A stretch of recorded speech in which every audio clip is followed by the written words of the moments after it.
All right. Good morning. Good morning. I hope everyone is doing well. Good morning. Can we get a few good mornings in the chat? How are we doing this morning? Good morning. Good morning. All right. Let's get a few good mornings in the chat. Good morning. And tell us where you are signing in from. Where are you tuning in from? Let's see if we have any state sisters in town. Look at her. I see somebody from St. Louis. I see a sister from St. Louis. There's a New York person. All right, Los Angeles. Come on, Atlanta.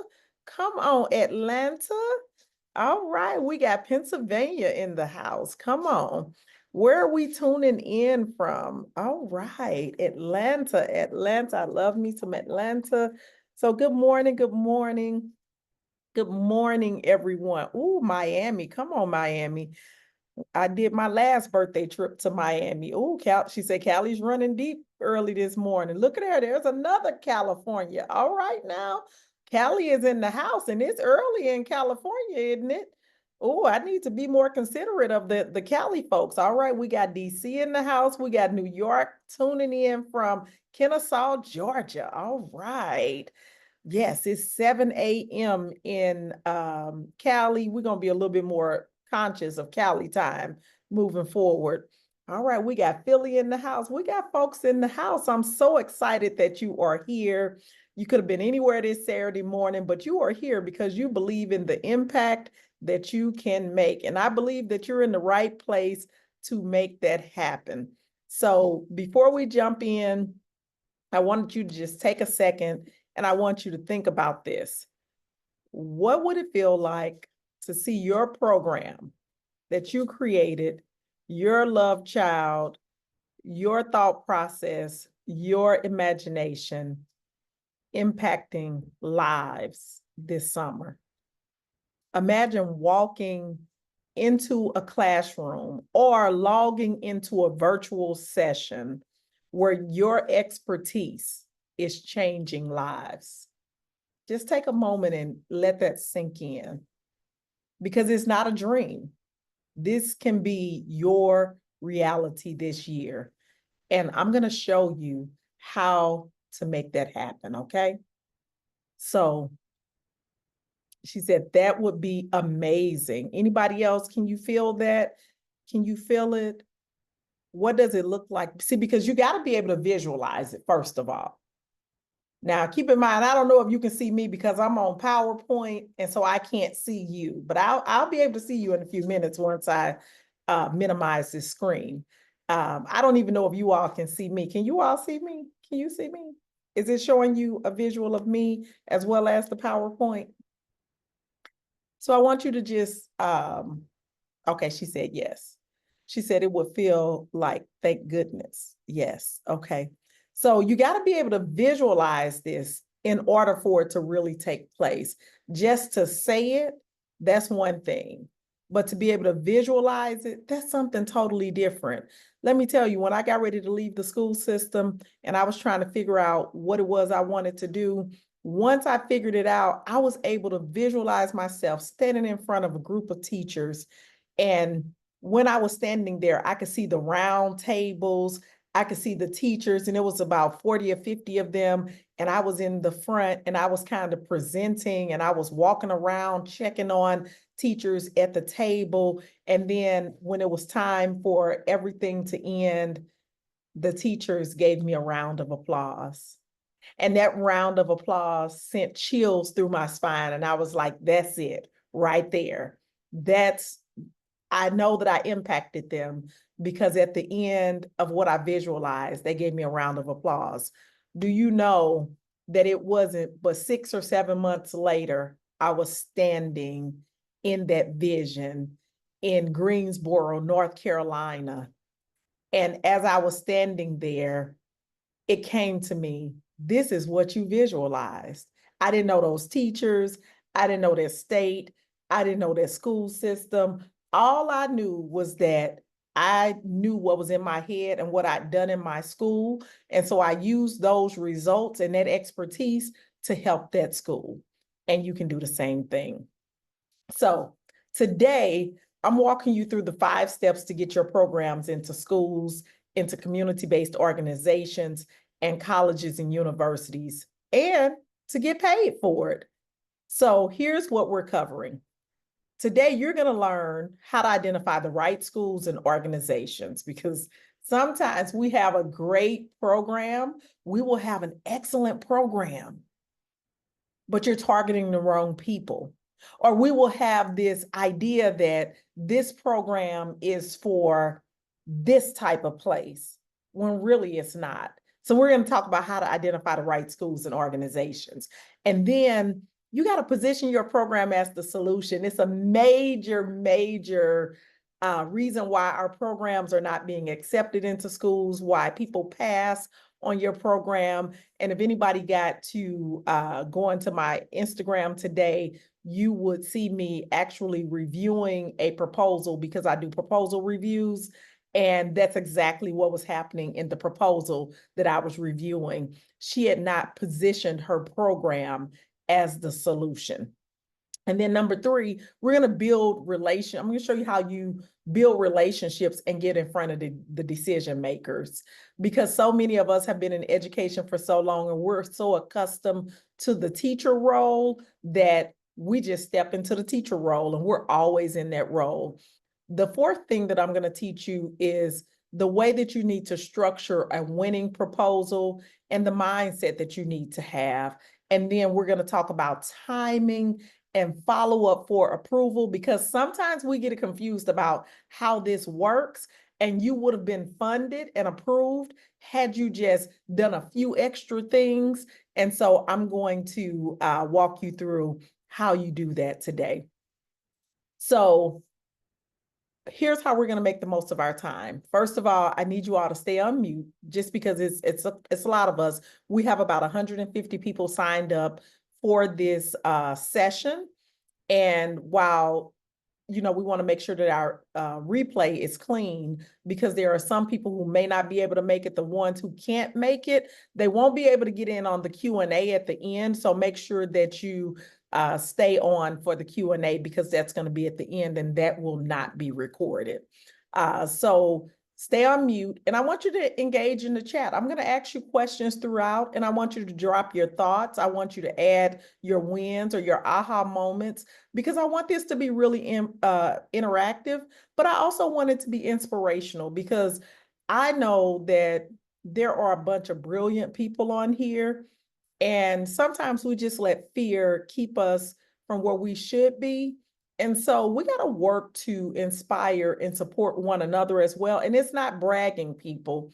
It's not bragging. When I hear one of my sisters, one of my colleagues, one of my, work associates doing something really well and saying, hey, I did this and I was able to get paid this much, or I used this strategy, that motivates me. So I want you to stop thinking that it's bragging, and know that it's all about intent. If your intention is to help inspire someone else, that's what it is. But if you're coming to just brag, that's what it is. So think about what the intention is. And I always assume good intent.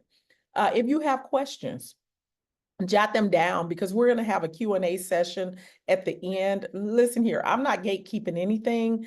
I just don't have enough time. You know what I'm saying? So I've asked you all for 2 hours, in which 1 hour and 30 minutes of it, I'm going to commit to content, but then I'm giving 30 to a Q&A. So it's not that I'm gatekeeping. I just don't have enough time, because I can't give every little thought that I have or every little strategy in this 2-hour session. So, and then the other thing is stay present. You made time for this. I want you to stay locked in, because some of the stuff that I'm going to share today can absolutely positively change your life. If you're thinking to yourself, oh, this is just a free class where she's just going to try to pitch us into another program. Listen here, I've done free classes and people email me back saying, hey, I got that contract approved when you told me to do XYZ in that masterclass. It worked. So I'm giving you real stuff. So I want you to understand that. So why is getting your programs into schools critical right now? Why is it critical right now? So I want you to understand that It's critical right now because schools are required to allocate their existing budgets by June 30th, 2025. Folks, the money is already there, okay? The money is already in the schools. That budget came out on July 1st, 2024. So while you're thinking, oh, they don't have money, or oh, they cut the funding for this, no, the money is already there. And if they don't use it by the 30th of June, if it's not already allocated, guess what happens to it? See, a lot of people don't know what happens to the money. It has to go back. And when I say go back, let me be clear. When I say go back, it's not that they are physically sending it back to the state. That means if they were allocated a 1.3 or a $5.3 million budget and they had 300,000 left over, that means that they have a carryover. So now they're not going to get $5.3 million from the state. They're only going to get 5 million because you have 300,000 left. So now that makes your 5.3 million. That's a loss for the school. That's a loss for the district. Who do you know that wants to give money back? So this creates a pressing opportunity for programs that are ready to be implemented. And the second reason is that we have an upcoming funding cycle. So new funding will become available after this deadline. So on July 1st, we get new money, but securing a spot for that money requires preparation and early engagement. I cannot say this enough. I want you all to think about, as a matter of fact, I can show you right here online. In the chat, can you put your role? What is your current role? Put it in the chat for me. Put in there if you're a teacher, if you're an administrator, if you're a central office person, if you're a director at a community program, put in the chat what your current role is. Put in the chat. You see, we got education specialists, we got speech pathologists, we got instructional coach, we got a consultant, we got literacy specialists. Put your role in there so that people can see. I want you to understand, put it in there. She's a retired principal and now she's an educational consultant. Put your role in the chat because I want you to understand that the people who are in this room, the people who are in this virtual room are some of the same people that you would be pitching your programs to in the school system. And sometimes we think that, oh, they already know what they want. They don't. They know what their problem is. You see that we got a retired literacy coach. We got another educational consultant. And so I want you to understand that with the new funding, they need services, but the schools don't always know what the services are that they need. The next reason why is that many students are still catching up due to the disruption caused by the pandemic. So schools are still, right now today, actively seeking programs that can bridge learning gaps and support academic recovery. We have something new, and I shouldn't say it's new, but it's more pressing than ever. Why this is so critical.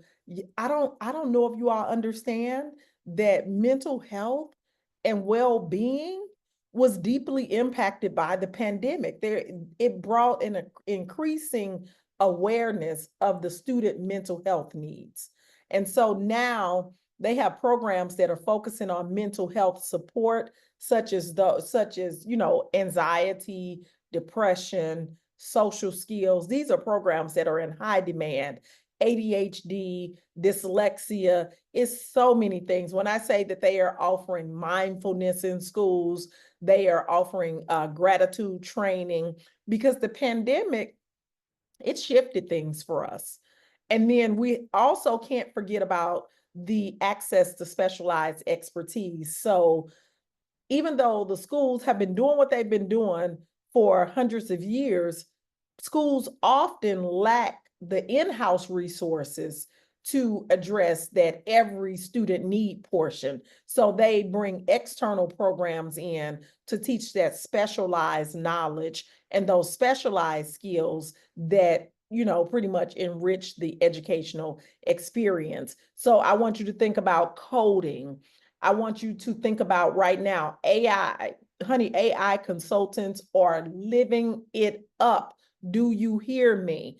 I want you to think about your STEM educators. I want you to think about your fine arts educators. Those are specialized skills and trainings that are not necessarily in the school system. And then I want you to also think this is critical now, because think about beyond the traditional school systems. When a lot of times we are so laser focused. I'm really working to get us to expand our vision, to broaden our scope, because community-based organizations and community colleges and universities, they're looking for innovative programs too to serve their population. We have to think about our parents. Parents need support. School systems have parent engagement funds. Different organizations pay to get parents trained. And that's a huge gaping hole that is right here, is ripe for opportunity. And then teachers still need support. Folks, the number of teachers who are retiring and the new teachers who are coming in is unbalanced, people. So the number that's going out and the number that's coming in are not equal.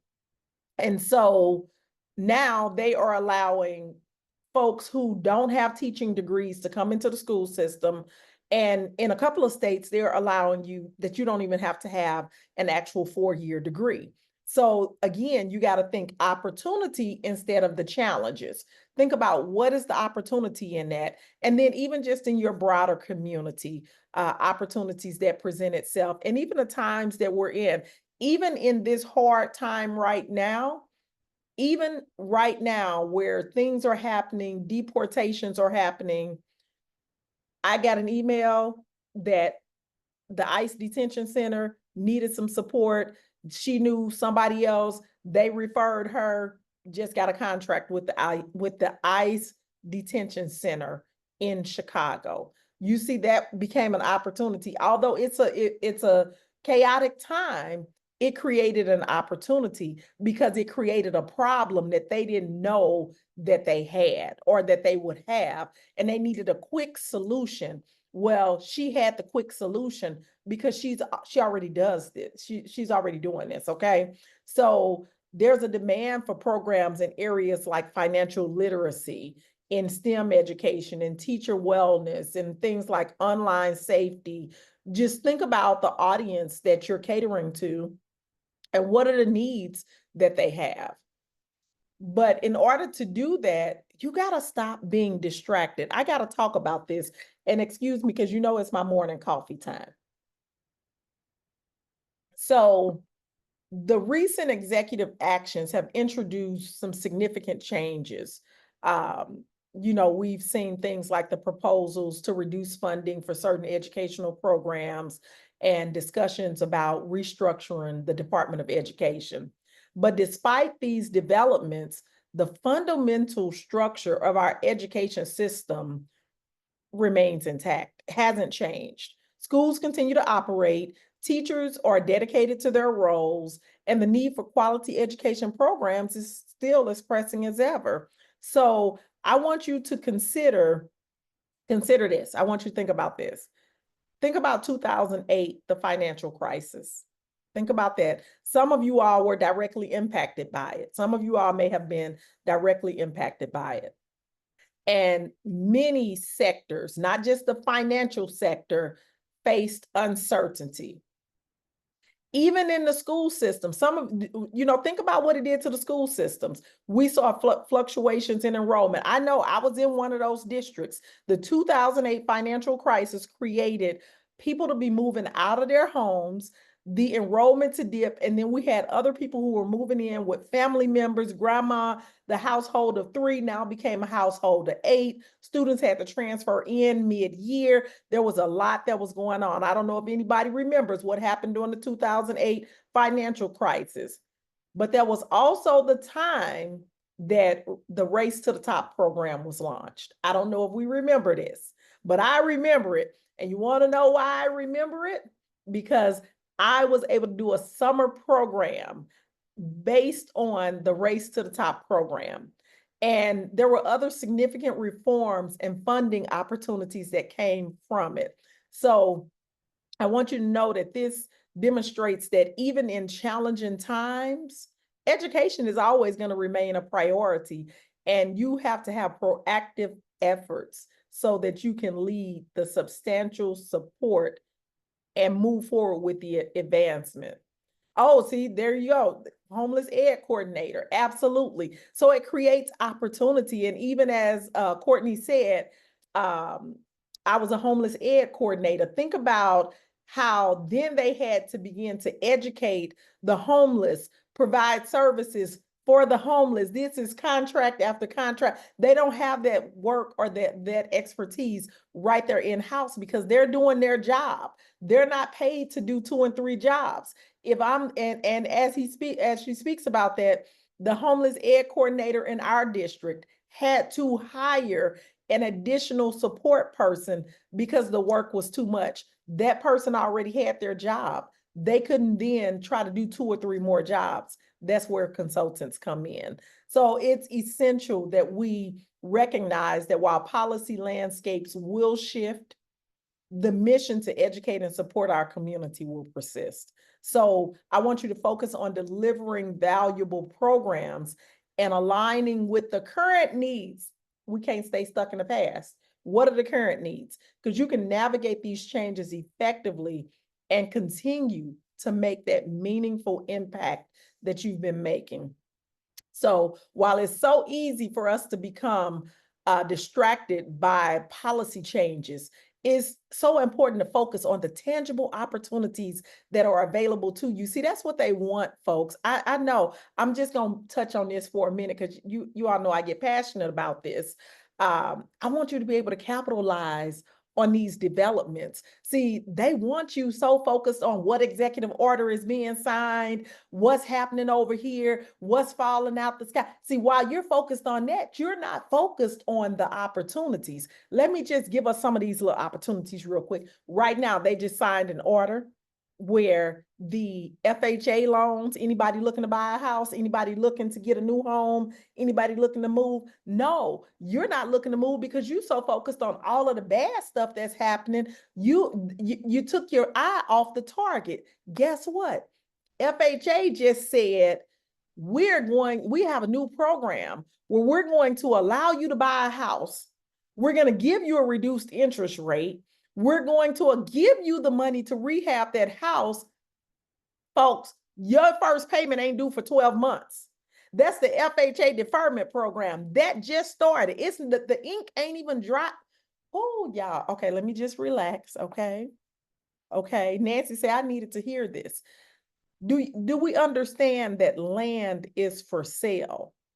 Land is for sale. There are so many auctions and foreclosures that are happening, but we so busy letting them flood us with all of this other stuff. That's the plan, people, to keep you from the opportunity. Some of us prospered in 2008, 2009, 2010, and others of us stayed in the exact same situation. Some of us saw that as a challenge, and others of us saw that as an opportunity. During that time, I can be completely honest. I was in a house that was upside down. Beautiful home, prices plummeted. I used that opportunity to get out of that house and to move into a better neighborhood, better schools, and take my children out of private school so that they can go to public school because I moved into a better district. But if I had only been thinking about the challenge, oh my God, no. I said, okay, how can I use this opportunity? And when I used the opportunity, I was able to move out of my house, sell my house, back to the bank, not have any mark on my credit report, and they paid me to move out of my house because I took advantage of the opportunity instead of sitting back thinking about woe is me. No, so we got to think about where are the opportunities. And listen here, some of the contracts have been for the research and development, they've been eliminated. Well, guess what? New contracts are going to be created, but it's going to need a new pricing structure. You can be the person with that new pricing structure. right now in Broward County, Florida, there are 18,000 homes for sale. The prices on the homes have dropped by $135,000. In Texas, there are so many homes for sale. It's crazy. Somebody is not living in the house they want to. This is the opportunity for you to buy the house that you really wanted, your dream home. And it don't take 30 years to pay it off. I'm gonna move on. There are more new teachers moving into the classroom, non-certified teachers, career changers. Folks, these people need support. Again, whenever there is chaos, it creates an opportunity. The number of micro schools that are popping up, yeah, you're not going to tell me that you have not heard about the new micro schools that are popping up. The homeschooling has increased. In 2025, 2026, there is projected to be a 30% increase in homeschools. New schools being created. I am in St. Louis, Missouri. We have 3 new schools that will start in the 2025 school year. I don't know if y'all know, but I'm in St. Louis and we don't get new schools like that. We have 3 schools that will be starting and 2 that started this year. And the dropout rate, unfortunately, the dropout rate of high school dropouts will increase, because think about, as the federal jobs are being cut, some of those folks have teenagers at home that are 16, 17, 18 years old, and they're going to go out and get jobs. Their dropout rate is going to increase. What's going to happen? The school system is then going to implement programs to increase the to decrease the dropout rate, to go find those kids, to keep them in school. So again, anytime there is chaos, there are opportunities.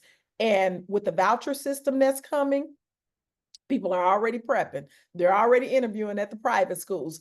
Private schools are going to see an increase in enrollment, but with that enrollment, which is a good thing, yay for some of those people, but they're also going to see an increase in behaviors. They're also going to see an increase in a change to their school culture. They're also going to have to hire new teachers who are not accustomed to the culture. And this is in private schools. This is in charter schools. This is in our religious-based schools. You got to be ready, and you can't wait to get ready. You have to be ready. So I want you to check it out for yourself. So I'm gonna give you 2 examples, one from January, one from February, and work with me here, because y'all know I'm gonna pull this over for you, and I'm gonna let you hear it. I hope you can hear instead of trying to read it. Okay. So let me know if you all can hear it in the chat once it starts. East Hartford, Enfield, Manchester receive state grants for after-school programs. Written by Eric Bednar. This article is being read by an automated voice generated by Everlit. 3 North Central Connecticut school districts are receiving their share of nearly $20 million in federal grants for after-school programs that aim to enhance students' learning and provide needed resources to families and communities. The federal grants, administered in 3 annual allocations of $6.6 million distributed through the State Department of Education, are designed to enable school districts and community organizations to establish learning centers outside of regular school hours. By connecting community-based organizations that serve young people, the programs aim to support students attending high poverty and low-performing schools in an attempt to improve their academics, explore extracurricular activities, and foster family engagement, according to State Department of Education officials. Manchester tops the districts in North Central Connecticut, as it is receiving nearly $250,000 for the Manchester Early Learning Center at Bennett Academy. Pitkin and Goodwin Elementary Schools in East Hartford are slated to get a total of roughly $190,000, and Enfield Street, Hazardville Memorial, and Henry Barnard Schools in Enfield will receive a total of about $137,000. The 21st Century Community Learning Center grants open a universe of opportunities for schools and community organizations that extend learning beyond the traditional classroom, State Department of Education Commissioner Charlene M. Russell Tucker said. Whether it's through STEM projects that spark curiosity, arts programs that nurture self-expression, or wellness initiatives that build resilience, these programs create safe, dynamic, and engaging environments where students can explore new ideas, receive academic support and participate in enrichment activities that inspire lifelong learning. Programs benefiting from the grants aim to support tutoring, community service and cultural opportunities, art, music, technology, physical activity, and family literacy.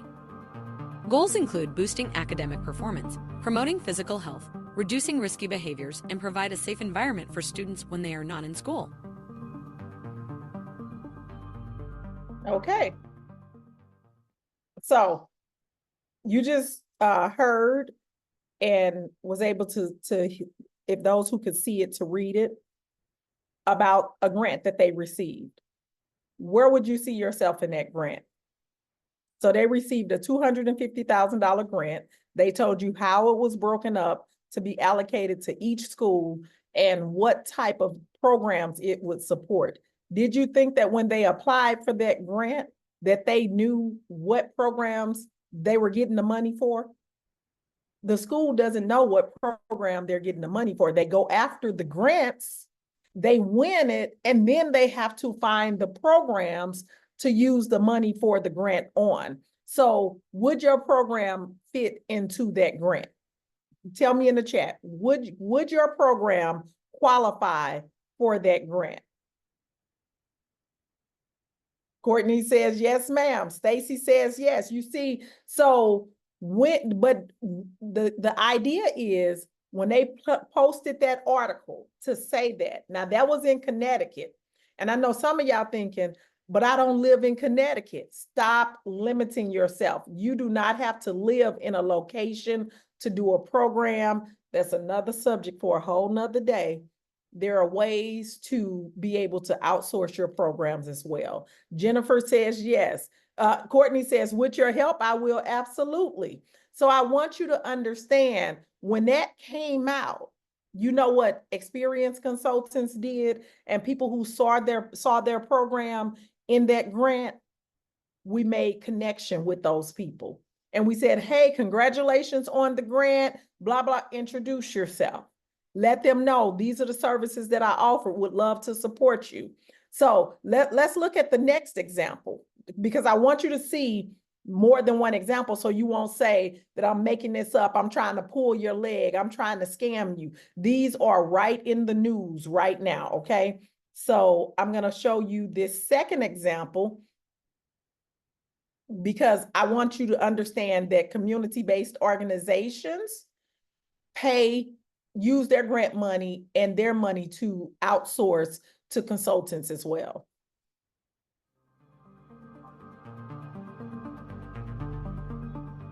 Laredo Public Health, JJAEP team up to educate at-risk youth. Written by Jose de la Rosa. This article is being read by an automated voice generated by Everlit. In an effort to address the various health challenges facing at-risk youth, the Laredo Public Health Department has partnered with the Webb County Juvenile Justice Alternative Education Program to deliver crucial health education sessions.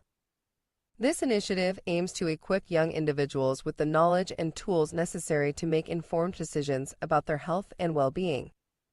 The program launched February 13th, marking the beginning of a series of educational sessions that will continue throughout the year, divided into spring and fall semesters. This initiative represents a significant step forward in community health outreach and support, providing ongoing opportunities for youth engagement and learning. Laredo Public Health Director Dr. Richard Chamberlain said the program will provide consistent educational opportunities for at-risk youth, with sessions focusing on key health and wellness topics relevant to them. The educational sessions will address critical health topics each month. In the spring 2025 semester, February will focus on substance abuse, March will be dedicated to mental health, April will revisit substance abuse, and May will cover general hygiene. In the fall 2025 semester, September will address substance abuse, October will focus on mental health, November will revisit substance abuse, and December will cover general hygiene. Chamberlain emphasized the program's broader goals, stating that it aims to provide at-risk youth with essential knowledge to make informed health decisions. This initiative aims to equip at-risk youth with critical knowledge and life skills to make healthier choices, Chamberlain said. By addressing substance abuse, mental health, and hygiene, we hope to reduce risky behaviors, improve mental well-being, and encourage healthy habits. The JJAEP also plays a critical role in this partnership. As part of Texas Education Code Chapter 37, the program provides alternative educational services to students who have been expelled from traditional schools for serious infractions or are court-ordered to participate due to specific offenses. Adriana Alexander, principal of JJAEP, highlighted the importance of the collaboration, emphasizing its benefits for students and the community. It is a great opportunity for both entities to work together to help our students, Alexander said. These programs are designed for the benefit of our students, and we are excited to share this collaborative effort with the public. For Chamberlain, the partnership not only addresses immediate educational needs, but also seeks to foster a supportive community for youth. We believe this partnership will have a lasting positive impact on participants, helping them navigate challenges and build a foundation for a healthier future, Chamberlain said. This initiative highlights the role of education and health and community development and the impact of collaboration on at-risk youth. By addressing key health challenges, Laredo Public Health, and Webb County, JJAEP aim to provide young people with the knowledge and support needed to make healthier choices. Okay, so different type of program, but as you can see, they are focused on working with the student and the at-risk student. So in the chat, tell me how your program would fit into that grant and that funding, or in partnership with them, because that's the other thing that we have to think about is how can I partner with the community organization? How can I partner with the college or university in order to support their initiatives? Yes, mental health coaching. And you see how they broke out. See, a lot of us, we're overcomplicating our plan. You see how they broke out each month what they were going to do. They broke it into fall and spring. And so this just happened. This was put into place on February 13th. This article was written on February 21st, and today is February 22nd. I wanted to bring you all real live examples of things that are happening right now. These are some excellent topics. Yes, financial literacy, mental health through art, financial wellness, accelerated education, because every at-risk student is not in a remediation stage.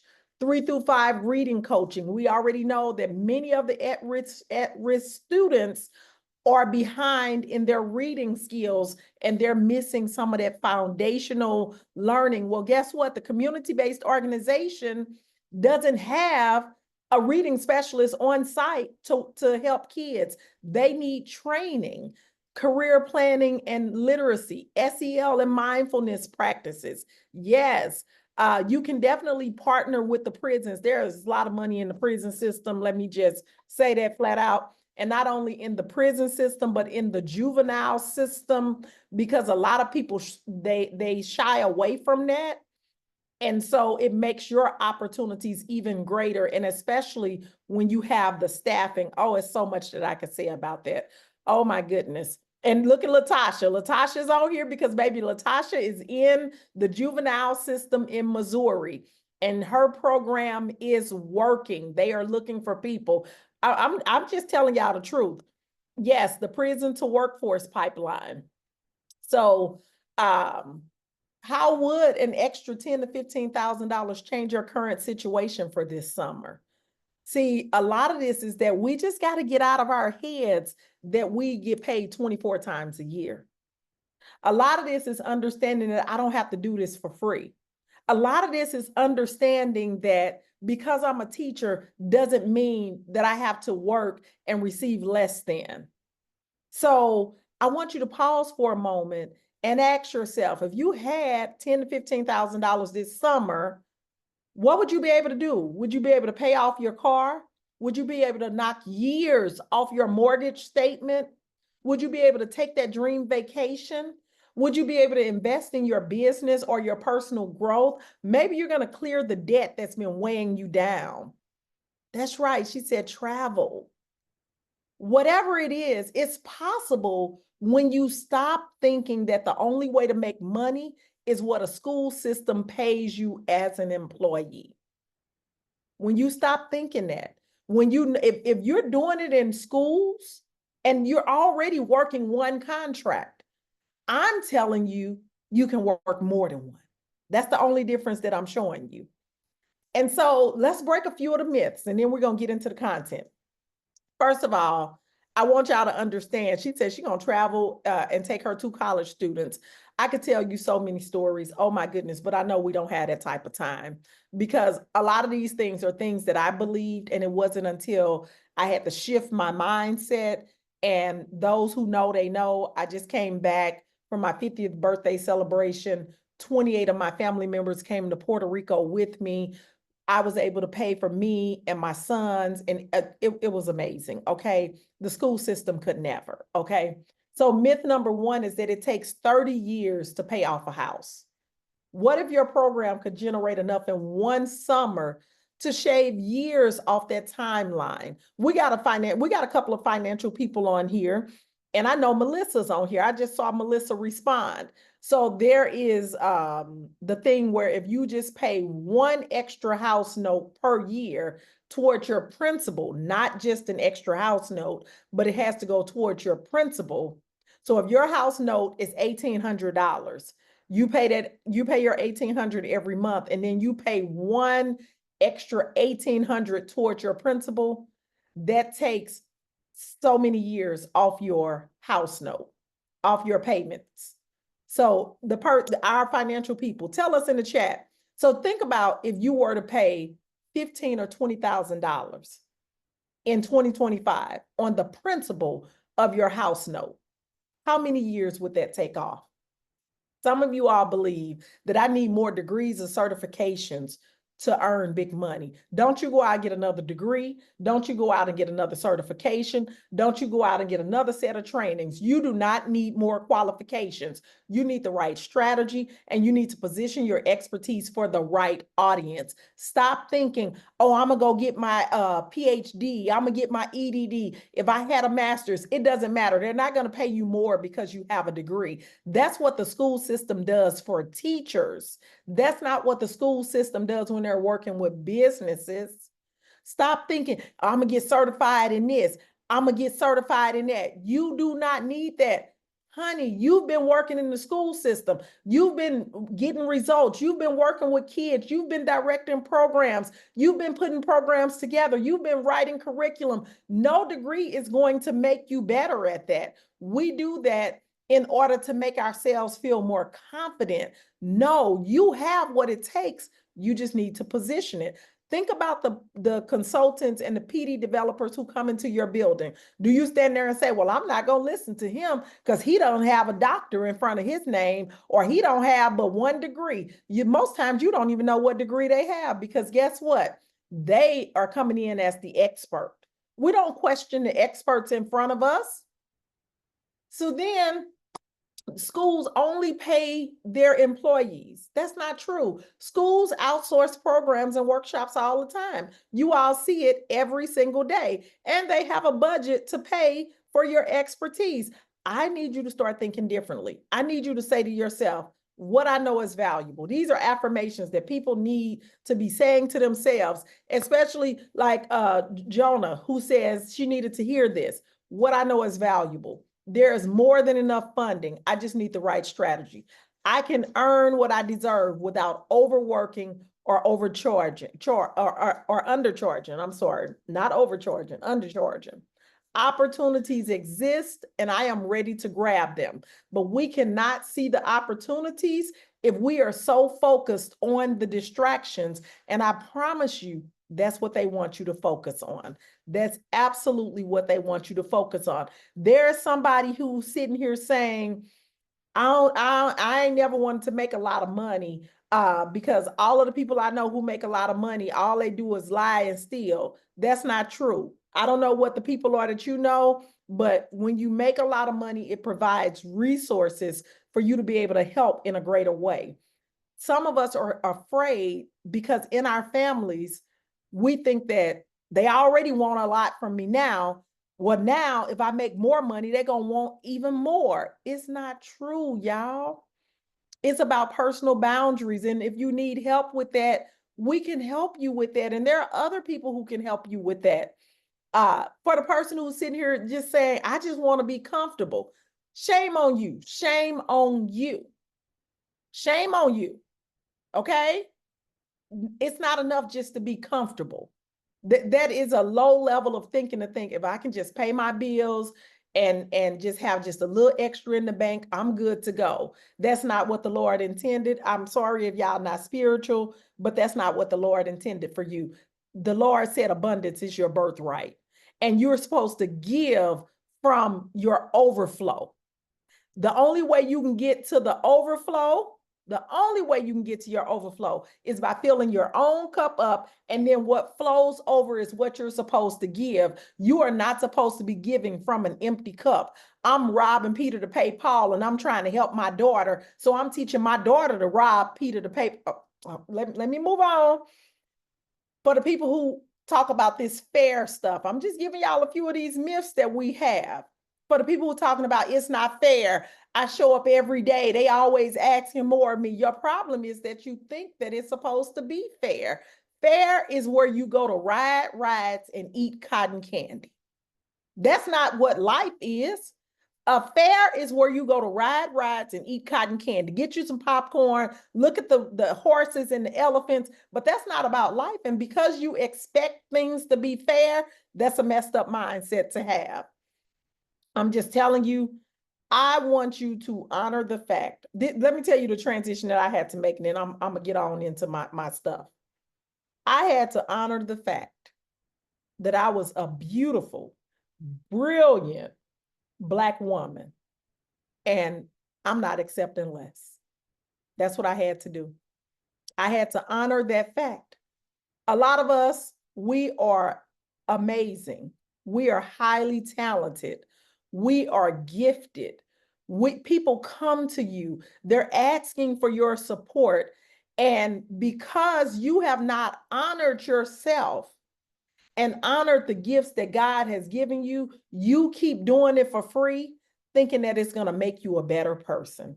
The moment when I stopped and stepped fully into the fact that I am a beautiful, brilliant Black woman, and I'm not accepting anything less than what I deserve, my entire life changed and shifted. And so that's why I keep showing up for y'all today. So I realized that some of you all don't know me. Okay, I know some of y'all just met me today, and this is how I came out swinging. Oh, Lord. So before we get into this, let me quickly share a little bit about myself and why I'm so passionate about helping educators like you and professionals like you to get your programs into schools. I've been in the world of education for a little bit over 25 years. I did 17 years in the school system as an educator and a leader, and then 8 years as an educational consultant. I built a business that has truly allowed me to live my life on my terms while still making an amazing impact. I've served on the Board of Education as a member, where they tried to make me be the president, but I was already into honoring myself, so I would not be the president, but I was a member. On that board, I review proposals, budgets, and funding decisions, so I know exactly what schools are looking for when they say yes to programs. For my professional experience, I've worked for 2 large education companies, supporting them in program development and creation, and professional development and curriculum design. I have extensive curriculum and instruction experience, and I know what schools need and how to present programs that get approved. Might I also add that I took a school from the bottom 5% of the state of Missouri to the 55th percentile in a 3-year time period, where if you know, that's legendary. I know how to support schools, how to support teachers, and it ain't always going to be fun and smiles. So I know that. That's why I do leadership coaching. My zone of genius is that I specialize in strategizing and making the complex simple so that you don't feel overwhelmed figuring out how to get your programs into schools. I have alone secured over 80 contracts with schools, community-based organizations, colleges, and in the private sector. And here's the thing, I'm an introvert, people. I get what it's like not to have the big social connections, but I still made it happen. And so can you. A little bit more about me. I'm married. We just celebrated our 25th anniversary, and I'm a boy mom. I got 3 boys. Oh Lord, anybody, do I got any boy moms in the house? I got 3 boys. This house is crazy over here. I don't know if y'all heard while the audio was playing. 2 of my boys was in here talking crazy and I had to shoo them away. So I'm a proud boy mom. I have a 24-year-old, I have a 19-year-old and an 18-year-old. My last one will be graduating in just a couple of months. Thank you, God. Thank you, Jesus. Okay. I see the boy moms in the chat. Okay. And so I also love to travel, and I believe that educators deserve to live the life of their dreams and not just have what they said we can have. So my mission for you today is I'm here because I want to show you the impact you're meant to make is within reach. And schools need your programs. And I'm going to show you exactly how to get them to say yes. Oh, she got a twin boy mom. Woo, that's hard because I had ones, mine are exactly 1 year apart. November 30th and December 1st, 18 and 19 years old. And woo, when I say there was a time those first 2 years, I can't imagine as a twin mom.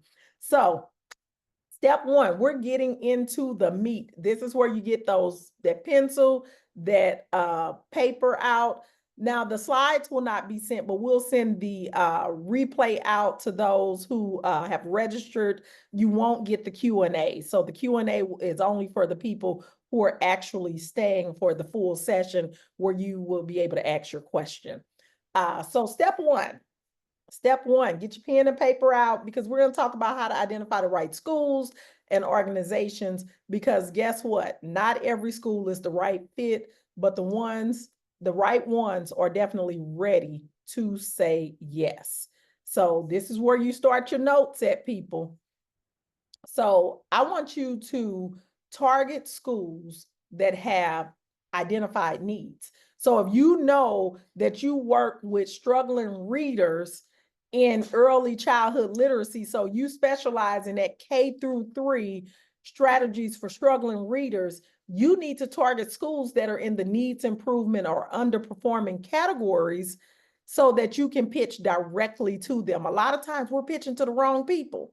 And does that mean that I can only work in Title I schools? No, that's not what that means.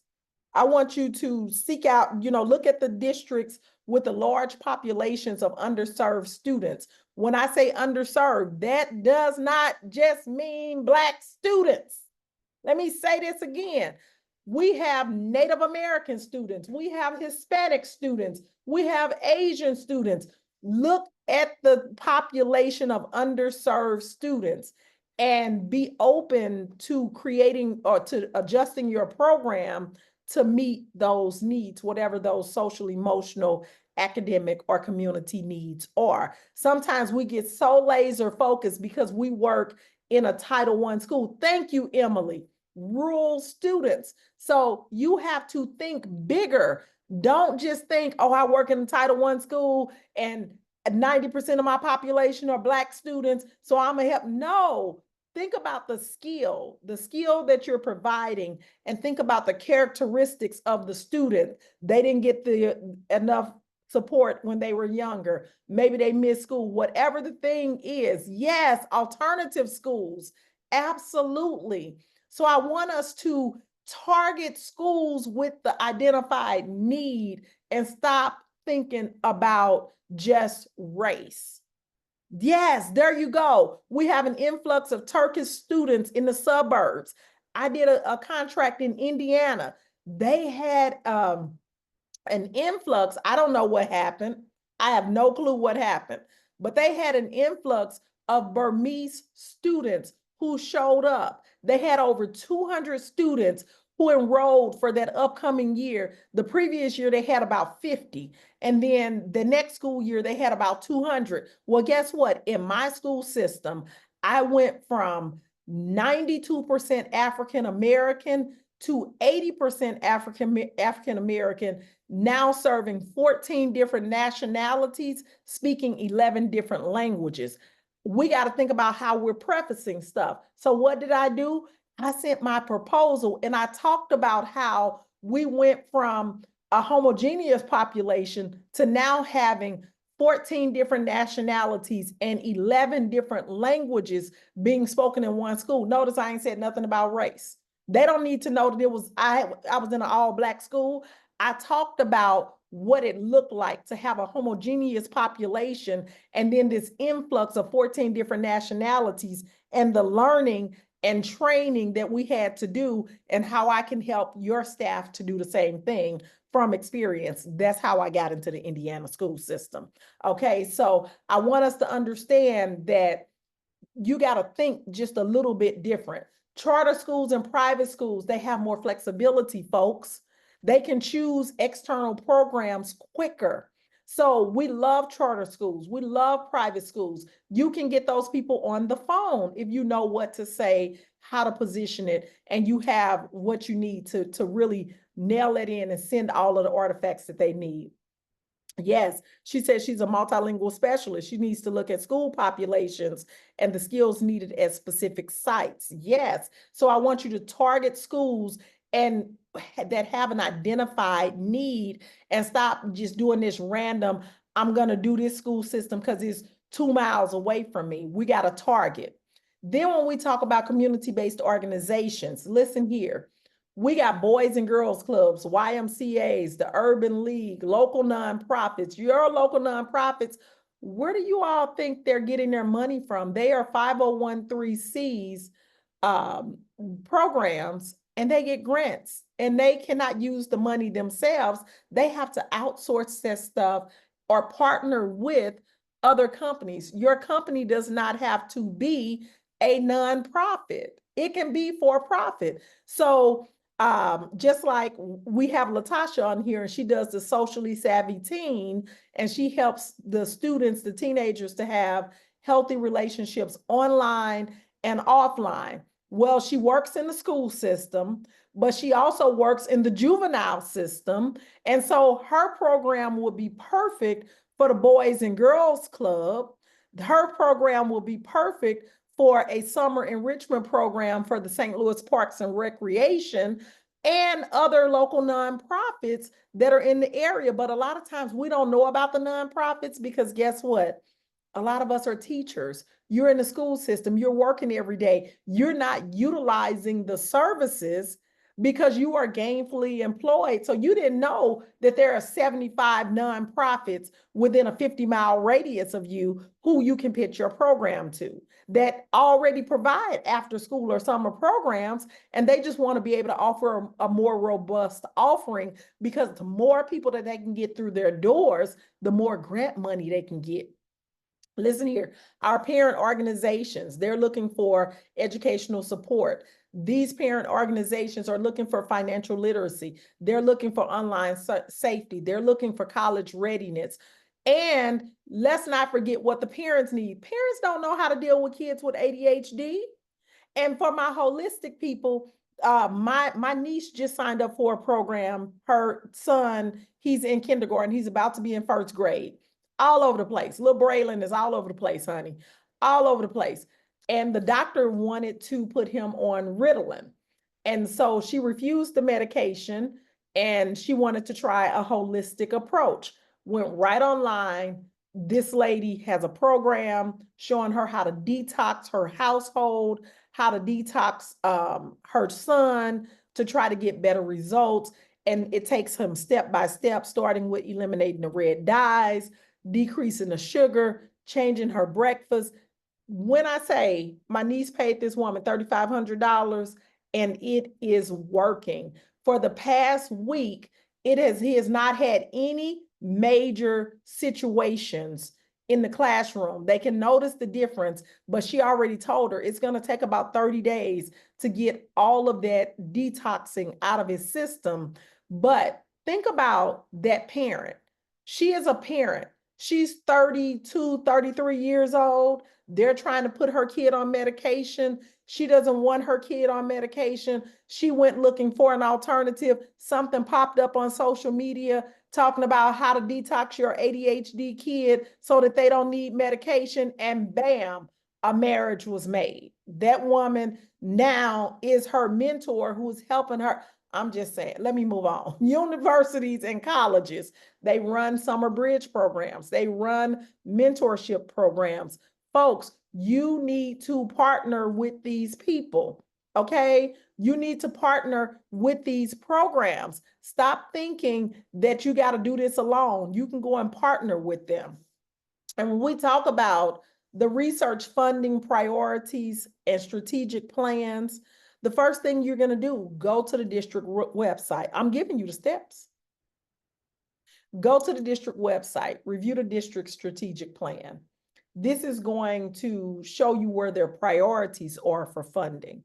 Because if it's in the school improvement plan, the building improvement plan, the strategic plan, the 3-year plan, the long-term plan, whatever the title is that they are giving this plan, that's where their priorities are. And then this is so urgent right now. And I didn't know that you all didn't know, which is why I'm doing this session. It's because March and April, this is when they vote on it, y'all, at the board meetings. This is when they take the proposals to the board to get approved and cleared for them to offer the programs in summer school. So the March board meeting and the April board meetings are dedicated to it. If you think I'm lying, go to your board and look at their previous minutes and look at what they're going to discuss at the upcoming board meetings. This is where they discuss summer programs and funding allocations. The ESSER funds were extended until June 30th. And so many schools still have these funds. Let me tell you one of the things that I love and that I have loved about the ESSER funding. You can swipe up those little last $1,000. You don't always have to do a $15,000, $20,000 program. You can do a $2,000 workshop or PD training one day, 2-3 hours. Sweep that little money up, because what are they going to do? Like when they're at the end of their funding and they got $1,953 left in that account. What are they going to spend that on? They don't know, because what costs $1,953? What costs $2,122?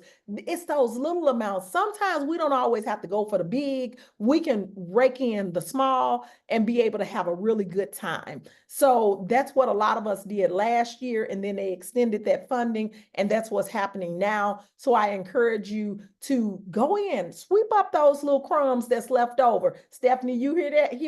Sweep up those crumbs that's left over. You don't always have to sell the $20,000, $30,000, $40,000 package.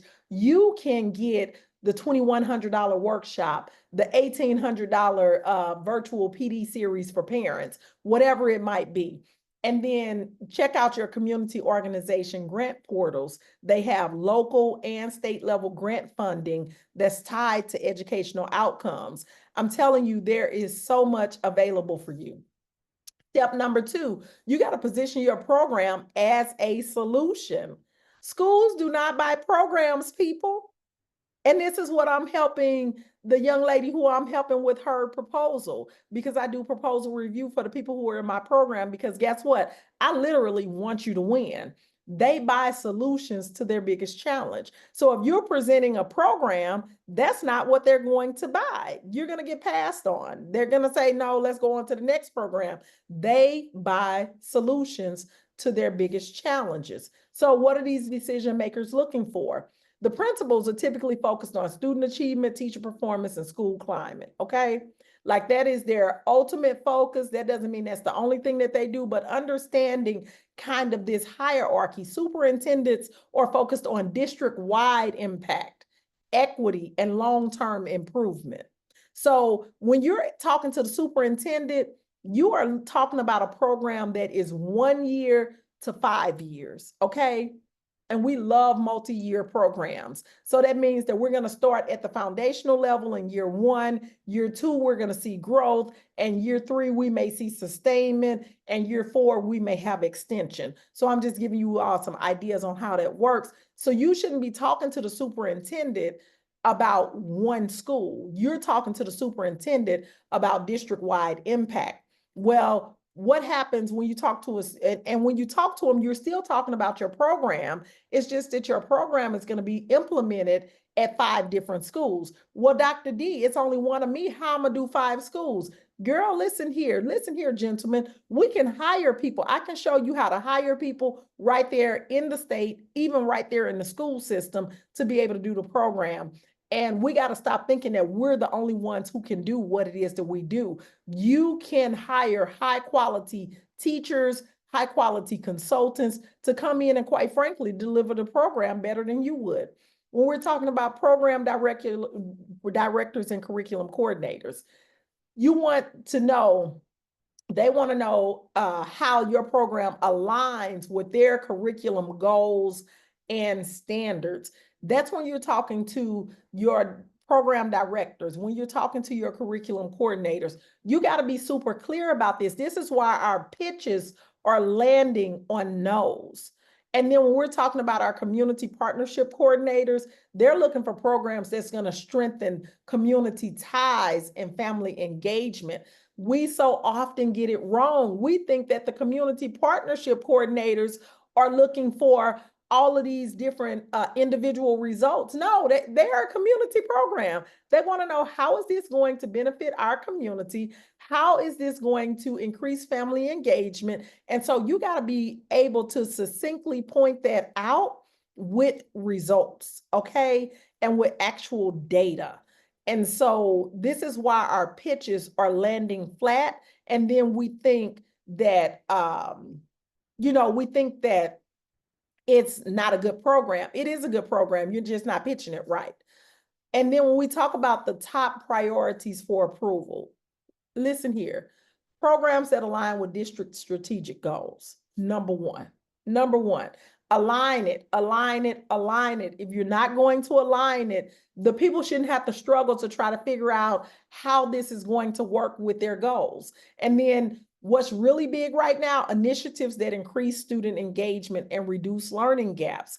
Notice right now we're experiencing the DEI shutdown and all of that. You can easily tweak your program without changing anything. It's all about titling. It's all about making sure that we're addressing student engagement and reducing learning gaps, okay? You need solutions that support teacher retention and wellness. It's a huge topic right now. Teachers are quitting in droves. There's a teacher shortage. They can't find teachers. They have a shortage so big that is in Texas right now. These folks are letting folks into the classroom who should not be there. Just read about the 21-year-old young man who's in the school system. I don't know if y'all know what a 21-year-old young boy that's a typical young boy acts like, but I got a 19-year-old right here in my household who's about to be 20, and there is no way he should be in front of anybody's classroom. But if he's going to be there, he's going to need some support, some mentoring, and some training. These people are letting these people in with 60 college credit hours from the community college. I'm just moving on. I'm not saying they shouldn't be able to work. I'm saying they need training and support. There's a gap, and so they need the support. They need programs that are cost effective and demonstrate clear outcomes. What has happened, just like in the housing market, let me tell you, just like in the housing market, where people were getting a lot of loans, and then it drove the price of houses up. And then because the houses were up and they were giving loans to anybody, that caused the price of houses to be inflated. Well, then when the housing market went down, those $300,000, $400,000, $500,000, $600,000 houses were really only $200,000 houses, which led you to be upside down on your house, on the cost of your house. So then a person would move in next door to you on the same block, right next door. Your mortgage is for $400,000. Their mortgage is for $175,000. Same house, same specs, same everything. That's what's happening right now. So there's going to be a lot of restructuring of prices, reissuing of RFPs or requests for proposals for those who don't know, and you need to be cost effective and demonstrate clear outcomes. But most people wouldn't know that if you're not in a community and connected to a whole bunch of consultants who are also connected to a bunch of principals and superintendents. So just saying, you need a community around you. And then you need to frame your program as the solution. Don't sell the what. Don't do that. Sell the why and how your program solves a pressing need. So many times when I talk to consultants, when I talk to educators, when I talk to teachers, when I talk to professionals, when I say, tell me about your program, they get to telling me about the components of their program.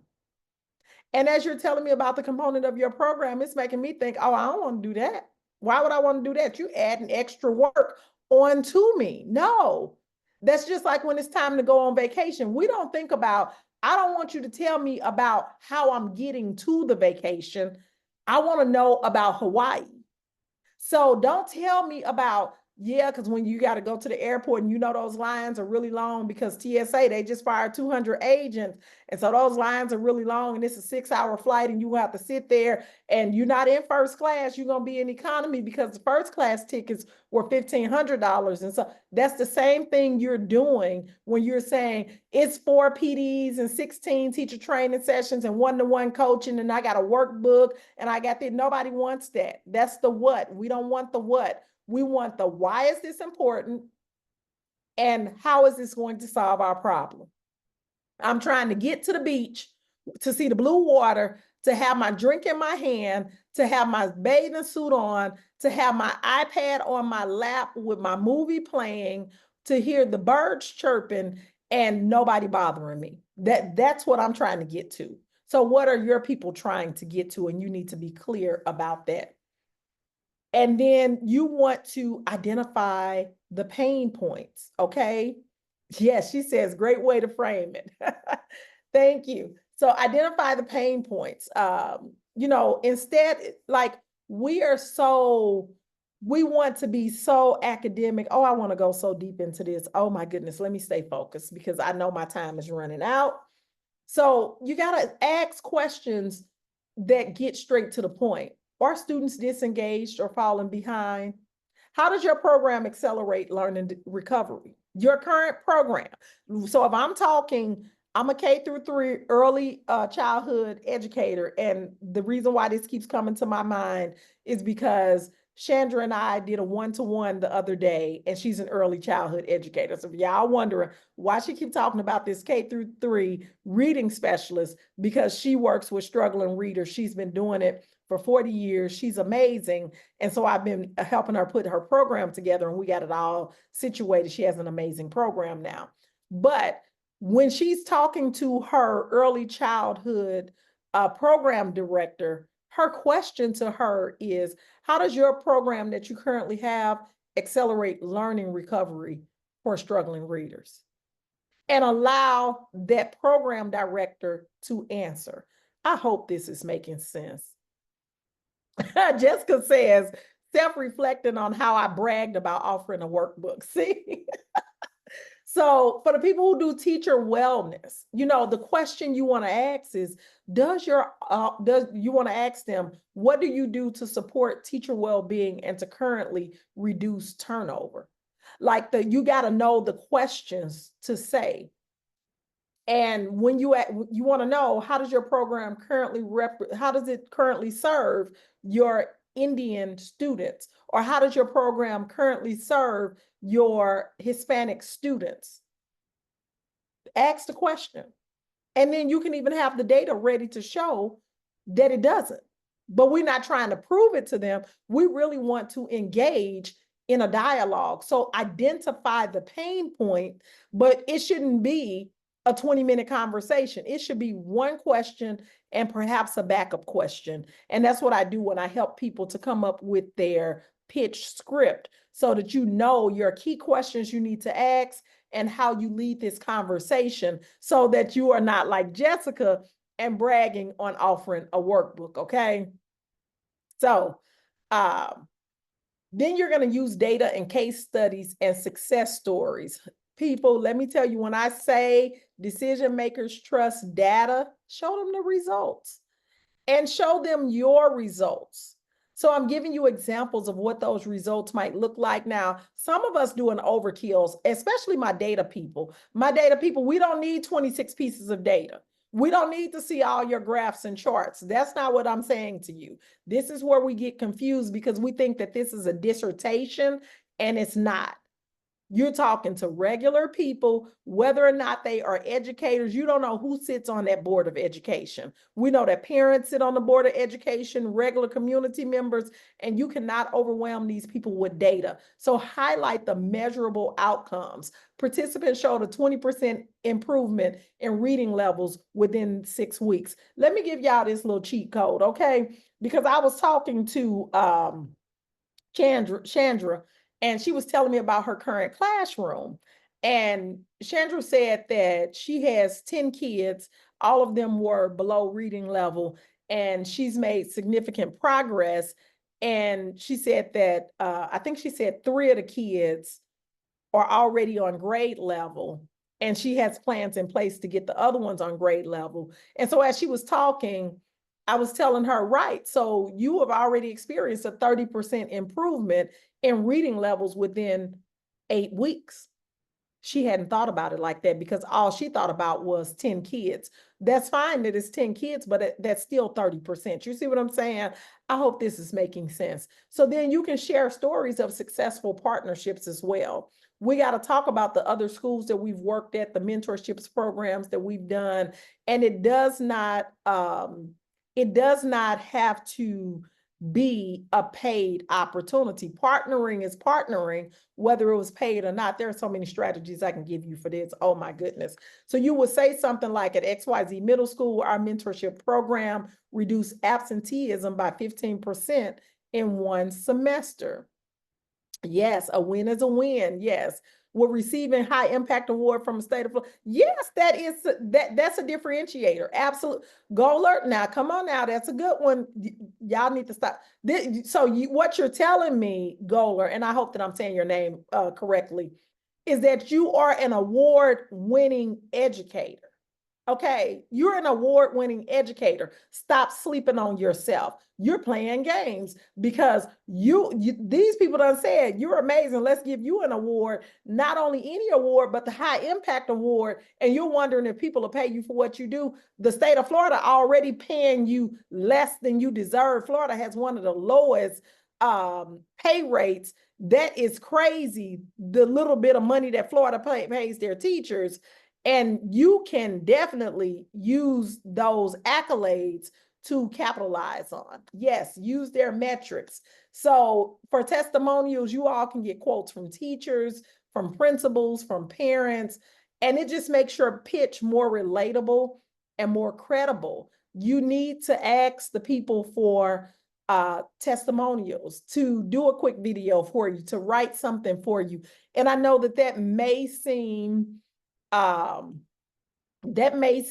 little intimidating. I don't know if that's the word that I'm looking for, but what I want you to understand, I just want to give you a couple examples, and I'm doing this for the person who you are skilled, you are talented, you got good stuff, but you're in your head, you're overthinking this, and you're worried about what people are going to say. You're wondering if this is going to work, and you're thinking to yourself, I don't know if they're going to pay me for this, and I don't want to go and ask anybody for a testimonial, or what if some of my colleagues see me doing this? What are they going to think? Let me tell you something. Let me tell you something real quick. Perfect example. Perfect example. Tabitha Brown. Tabitha Brown one day was driving Uber, and the next day she was the spokesperson and face of Whole Foods for that sandwich that she ate. But not only that, Tabitha Brown has not done anything but spread light, love, and joy, gave positive energy, and tried to be a light in this world. And guess what, baby? They talked about her like a dog just a couple of weeks ago. That woman ain't did nothing but came on here on Beyonce's internet and gave her opinion, and they talked about her like a dog. If you worried about what people are going to say about you, just know they talked about Jesus Christ. They did Jesus wrong. And you think that you're exempt, we got to be okay with being the villain, okay? Everybody's not going to like you. Just the other night, just last night, they dragging Keith Lee. Keith Lee ain't did nothing but tasted some food and said that he didn't like it. He get the right not to like stuff. They drugged that man like it wasn't nobody's business because he over in the UK and didn't like the potato that he ate. So we got to stop worrying about what people say, because guess what? Keith Lee is still getting paid. Every time you watch that video, he's still getting paid. Tabitha Brown is still rolling those checks in. So we got to stop worrying about what people say. Tamron Hall. Do y'all remember Tamron Hall used to be on what, Channel 4? I think she was on Channel 4. I used to watch Tamron Hall back in the day. Love me some Tamron Hall. And guess what? Them people did her wrong. They was playing in Tamron's face. And Tamron had to make a decision. I can either keep letting them play in my face and them hire this other person who is not as qualified, not as talented, and I've been here for 20 years, or I can go and do my own thing. Tamron was scared because she's only ever worked for the news station. She started that on the internet. She started her own show on social media. Tamron ain't looked back since, and she mad that it took her so long to do it. I'm gonna give you one more example, and it's for that person who's struggling about what my family gonna think, what the people. I want to just put in front of you Risa Tisa. Now, ain't no better example than Risa. First of all, if I can be just very transparent with y'all, Risa Tisa on TikTok brought her story. She was able to bring her story because she was in the healing phase. She wasn't still stuck in the story. Some of us are still stuck in the story. And as messed up, as jacked up as her story was, she came forward and shared her story. In a 50-part series, her life has never been the same. You're not going to get different trying to do the same thing that you've been doing. You got to get out of your comfort zone. That's right. She was brilliant. And she did what she does. She didn't try to do anything different. She told her story the way she wanted to tell it. And this is what I'm trying to communicate to you all. You got to stop waiting and wondering. There is a financial loss for waiting. There's a financial loss because you don't get to live in it as long. Let me go on because I'm going to get to preaching. So always connect your data to the goals, okay? Schools need to see how your program's success translates into their success, and they can't do that if you stuck in your head, won't make the pitch, scared about what people are going to say, not sure how people are going to receive it. You're going to get some no's, okay? There were people who looked at Risa Tisa's story and didn't like it. I didn't listen to now one of the episodes because I wasn't doing 50 episodes of nothing that took 500 hours of my life away. I waited for the recap, okay? So you're going to have people, there were some people who don't like Risa, who don't like the way she looked, that didn't like her hair, that didn't like her nose, that didn't like the color of her skin, that didn't like the size she's in. Guess what? Risa still got paid, people. Risa's life has changed. Let me move on because y'all going to get me started. Okay, so quick activity, real quick. I want you to think about your program. What is your program? Because we're going to put in the chat what our program is. What is your program? My early literacy program helps struggling readers in K through third grade achieve grade level reading by targeted reading intervention strategies. So in the chat, tell me, fill in your sentence, fill in your statement, because this is a lot of the problem. We are not able to clearly articulate what it is our program does. Now, y'all can't say, look here, I don't know if this is working for y'all. Tell me in the chat what is happening. Are you able to clearly articulate what your program does? What is your program? Who does it help? And what does it help them to do? And how do you do it? So tell me in the chat. This is one of the biggest problems that I see. We like to lump everything in one category. I help students do better, get better at math. That's not specific enough. you need to do something specific. And in the school system, because we are a third grade teacher and we teach everything. In high school, because we are an English teacher and we teach everything. No, that's not what consulting is about. Consulting is about being a specialist and not a generalist. So in the school system, you are a generalist because you teach all of these things. But in consulting, we're going in to solve one problem. Your summer program is going to solve one problem, not all of the problems of the school system. So I'm still waiting to see in the chat. I don't see the movement in the chat. All right, there we go. All right, it was just a delay. Thank you, folks. So it should be one sentence. So you see, okay, so Michelle, that's way too much. I can't even read all of that. It should be one sentence, super simple. Michelle, give me a second take because that's too much. You get 3 to 5 seconds to say what it is you do. 3 to 5 seconds. Nobody's standing to listen, to read, to do all of that.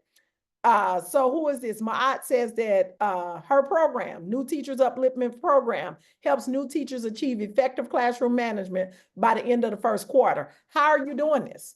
And what you need to be a little bit more specific. You should have you should have some specific strategies, a specific process that you're using to do it. So that's the change that you need to make. My program, Bragg's Educational Consulting, helps IEP development and compliance for districts. How do you do that? What's the desired outcome? Just to say that I help? I'm not paying for help. I'm paying for results. So I want to see some actual results. What are you going to do? And how are you going to do that? The Socially Savvy Teen helps teens and preteens build strong relationships, make smart choices online, and handle conflicts in a positive way. That's a really great start. And I just want to know, how are you doing that? Just add a line on there because I know that Latasha has a framework and that's what you're selling. See, a lot of you all don't understand that you're selling your framework and not just the program. She says, I help teachers feel confident teaching multilingual learners with strategies needed to address all their learning proficiency needs at every level. I'm going to challenge you to say that's what you do right now. But as a consultant, you got to be a specialist. People are going to pay you for a specialty. When you say you're going to address all of their learning proficiency needs at every level, you don't have time to do that. If I'm hiring you for a contract, I need you to tell me exactly what you're going to do. What are my results going to be? You can't address everything at one time. And so a lot of times people will know, like as a person who has worked in multiple contracts, approved multiple contracts, and dealt in bringing the people in, I know that this is not clear enough, and I don't know if this will help my students or not. My program helps new teachers achieve academic success by providing clear, coherent, and sequential lesson plans. Okay, so when we say academic success, what does that mean? So I need you to really dig in, like words really matter in this. So academic success can look like a number of different things, but it's so vague that I don't know what academic success is. My student well-being program helps elementary through high school students achieve self-connection and regulation by integrating gratitude and mindfulness practices. Bam, there you go right there. There you go right there. Listen at this one. What is my program? My student well-being program. Notice she didn't have to give the title. Helps elementary through high school students, that's her target group, achieve what? Self-connection and regulation by doing what? By integrating gratitude and mindfulness practices. There's no question about what it is that she does. So that's what we're talking about. Okay, I can only do a couple more because I know I got to go. I love this, y'all. I love this. When I say the Lord has blessed me to be able to do what I love, oh, God, Jesus. Okay. Michelle Alexander says, I address the challenge faced by parents, educators, and school districts in helping creative students in the arts explore potential career paths. How are you doing that? How are you helping them to explore potential career paths. That's a great area, Michelle Alexander. Listen here. That is so needed. And not only is that needed in the school system, parents are trying or have finally figured out that their creative student needs some support in finding a job or a career that's going to work with them because they're more creative and not necessarily the academic. Oh, I could go on. Listen here. I got to go to the next thing. Okay. Because I'm only at step 3 and it's 10:30. Okay. So step 3, you got to build relationships and get in front of decision makers because people buy trust. They buy from those that they trust. You build relationships first and pitch second. Oh my goodness. I could just do a whole masterclass on building trust first. Stop going in talking about your product, your product, your product. No, that's not how that works. Whew. Okay, so who do you need to reach out to? Curriculum directors. They approve your programs that are tied to the academics and instruction. This is for the people who are definitely not in the school system and you're wondering, who should you be reaching out to? I am giving you who you should be reaching out to because those who are in the school system, we understand some of this, but those who are not in the school system, this is where you should be taking a screenshot. I'm just trying to help folks. I'm just trying to help folks. And here's a tip. Sometimes the decision maker is not the one with the title. See, in the school system has trained us to believe that the principal, that the superintendent, those are the only ones. Listen here, sometimes it's the administrative assistant. The secretary a lot of times has the ear of the principal. The department heads have the ear of the principal. And even every now and then, a few teachers will have the ear of the teacher, of the principal, and you can use those folks to help you to get through the door. But we got to stop thinking that the decision maker has this grand title, because sometimes it's the other person. And of course, we're short on time, but there are strategies that you can use to quickly build those relationships with those secretaries and administrative assistant and assistant principals and things like that. So just know this is definitely something for you to think about. But even when you're thinking about working in colleges and colleges and universities, by the time you get your dean of students, the dean of the program on the line, you should have had a conversation with his administrative assistant and they should know you. Oh, okay, let me keep going. Okay, so let's talk about a few funding sources, and especially for the people who are not in the school system, you're wondering, well, where do these schools get the money from to be able to offer these programs? And this is just a small portion of it. In the chat, tell us some of your funding sources that you've used. Help the people out, okay? Help the people out. In the chat, tell us some of the funding sources that are used for some of the programs in the schools that you're in. So CARES Act money is still available. CRRSA Act money is still available. You can look any of these up. The ARP Act money is still available. COVID relief funds still available. That was $350 million. 21st Century Learning Grant still in play. People, it ain't gone nowhere, still available. And ESSER funds are still in play until June 30th, 2025. Okay, so we still got time in 2025. Look at there, put it in the chat. Thank you, Nancy. Nancy says Title I funding. Put it in the chat. You know, we have Carl Perkins money that is available. So put it in the chat, what type of funding that you're aware of that's been used in your school system to help the other people who may not know who are on the line. And then the other thing that I want you all to do, you got to learn how to leverage your networking and how to get referrals, because networking equals access. So tap into your existing relationship. Think about your thank you. Yes, they said local city grants, the SIG grant. Come on, keep them going, because this is helping somebody in the chat who was not aware that there was money available that they could be getting paid for their services. So I want you to think about your former colleagues, your administrators, those educational professionals, and ask for an introduction. Again, stop worrying about what people are going to say. And for all of y'all people who left a school system and maybe you didn't leave under the best terms, it's okay. You are so in your head. You think that everybody is thinking about that one negative day that you had or that one negative incident. You had that incident, but guess what? They knew that you were good at that other thing. So you're going to reintroduce yourself to them about that other thing. They ain't even thinking about you. Do you think that 7 years later, they cared that you and your colleague got into it and that you were arguing and whatever? They don't care about that. And more than likely, those people are not even still at the building. It's probably a whole different principal, but guess what? That principal can still introduce you. You're just scared to ask or you don't know how.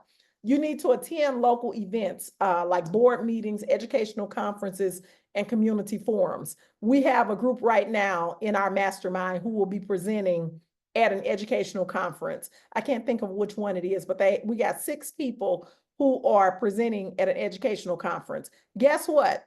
They're standing in front of their ideal client talking about the thing that they're the GOAT at. So why would you not be presenting at educational conferences? Why would you not be vending at educational conferences? In our mastermind, every single month, I put upcoming educational conferences with requests for proposal to speak. You don't have to go looking for it because a lot of times we just make work hard for ourselves. And then your community forums. So I can't go too much into that because you just got to do the thing. And we got so much help with ChatGPT, with Claude, with all of these things. And then LinkedIn is where all professionals are. You can reach out to educators in your network. You can share your expertise. You can ask for referrals. LinkedIn is a place that if you're not there, you need to be there.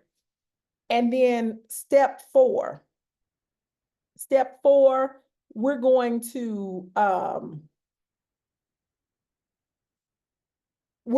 structure a winning proposal.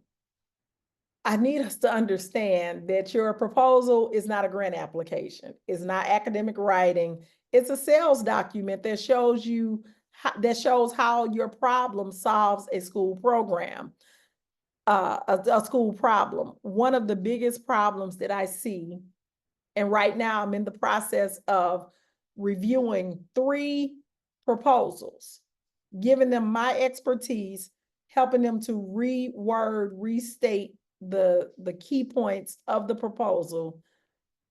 We still think that this is about academic writing. And that's why I do the proposal challenge, because too many of us think that, oh, I'm a good writer. Oh, I was a great writer. Oh, I'm an English teacher.